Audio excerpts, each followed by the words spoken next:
Sleeping Beauty. In a faraway land, long, long ago, King Stephen and his fair queen wished for a child. At last a daughter was born, and they named her Aurora. To honour the baby princess, the king held a great feast. Nobles and peasants, knights and their ladies, everyone flocked joyfully to the castle. King Stephen welcomed his good friend King Hubert to the feast. King Hubert had brought his young son Philip with him. The kings agreed that someday Philip and Aurora would be married. Among the guests were 3 good fairies, Flora, Fauna, and Merryweather. Each of these magic beings wished to bless their infant with a gift. Waving her wand, Flora chanted, "My gift shall be the gift of beauty." "And mine," said Fauna, "shall be the gift of song." Merryweather's turn was next, but before she could speak, the castle doors flew open. Lightning flashed, thunder rumbled, a tiny flame appeared and grew quickly into the form of the evil witch Maleficent. Her pet raven was perched on her shoulder. Maleficent was furious, for she hadn't been invited to the feast. Now she took revenge.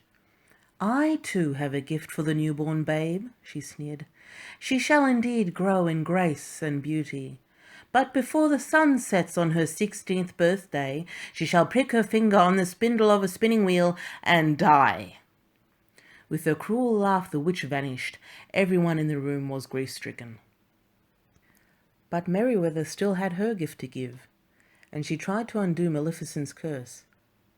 She sang to the infant, "If through this witch's trick a spindle should your finger prick, not in death, but just in sleep, the fateful prophecy you'll keep. And from this slumber you shall wake, when true love's kiss the spell shall break." King Stephen ordered that every spinning wheel in the land be burned. But he still feared the witch's curse, so the good fairies hatched a plan. They would take Aurora to live with them deep in the woods, safe from Maleficent. The king and the queen agreed.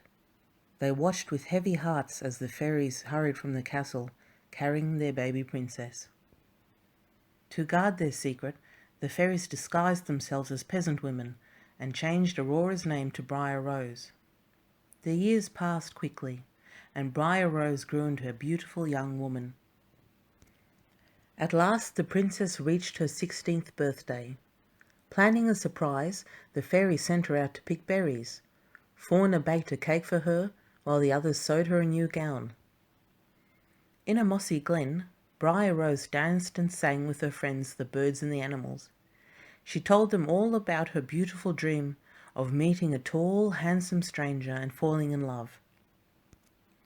A handsome young man came riding by.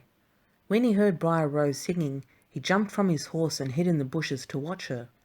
Then he reached out to take her hand. Briar Rose was startled. "I didn't mean to frighten you," the young man smiled, "but I feel like we've met before." Briar Rose felt very happy. She and her admirer gazed into each other's eyes. The young man didn't know she was Princess Aurora, and she didn't know he was Prince Philip, to whom she had been betrothed many years before. Back at the cottage, the fairies gave Briar Rose her birthday surprises. Then Briar Rose told them that she had fallen in love. "Impossible!" they cried. They told her the truth at last, that she was a royal princess, betrothed at birth to a prince. Now it was time for her to return home, so poor Aurora was led away, pining for a handsome stranger. Maleficent's raven, perched on the chimney of the cottage, had heard everything. It flew off to warn Maleficent that the princess was finally returning to her rightful home. Maleficent sped to the castle. There, using her evil powers, she lured Aurora to a high tower. In the tiny room, a spinning wheel suddenly appeared. "Touch the spindle," hissed Maleficent. "Touch it, I say!" The 3 good fairies rushed to the rescue, but they were too late. Aurora had touched the sharp spindle and instantly fallen into a deep sleep. Maleficent's cruel curse had come true. Now, with a harsh laugh, the witch vanished. The fairies wept bitterly. "Poor King Stephen and the Queen! said Fauna. "They'll be heartbroken when they find out," said Merryweather. "They're not going to," said Flora. "We'll put them all to sleep until the princess awakens." So the three fairies flew back and forth, casting a dreamlike spell over everyone in the castle. Meanwhile, the witch had captured Philip and chained him deep into her dungeon. But the good fairies had other plans for him. Using their magic, they melted the prince's chains. They armed him with the shield of virtue and the sword of truth. They then sent him racing to the castle to awaken the princess. When the witch saw Philip escaping, she furiously tried to stop him. She hurled heavy boulders at him, but the brave prince rode on. When Philip reached Aurora's castle, Maleficent caused a forest of thorns to grow up all around it. Philip angrily hacked the thorns aside with his powerful sword. In a rage, the witch soared to the top of the highest tower. There she changed into a monstrous dragon. "Now you shall deal with me, O prince," she shrieked, "and all the powers of evil." Maleficent breathed huge waves of flame. Philip ducked behind his strong shield. Thunder cracked, flames roared around him. The prince fought bravely. Guided by the good fairies, he flung his magic sword straight as an arrow. It buried itself deep into the dragon's evil heart, and the beast fell to its death. Maleficent was no more. Philip raced to the tower where his love lay sleeping. Gently he kissed her, Aurora's eyes slowly opening. She was awake. Now everyone was awake, smiling.